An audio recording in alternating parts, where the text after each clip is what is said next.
এমন একটি শব্দ আছে যে শব্দে 5টি ভাওয়েলই উপস্থিত। তোমরা কি জানো সে সেরকম কোনো শব্দ? যদি জানো তাহলে অবশ্যই কমেন্টে জানিও।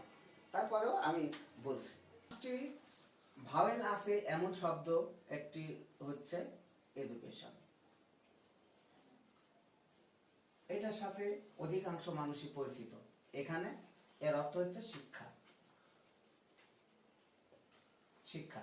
এখানে ই আছে, ইউ আছে, এ আছে, আই আছে, ও আছে। এখানে ই, ইউ, এ, আই, ও। এখন আমরা এই শব্দগুলোকে যদি সাজাই তাহলে কি পাবো? উদাহরণস্বরূপ একটা বাক্য বলা যেতে পারে। বাক্যটা কি? Education is the backbone of a nation. শিক্ষাই জাতির মেরুদণ্ড। তোমরা এটা সম্ভবত সবাই জানো।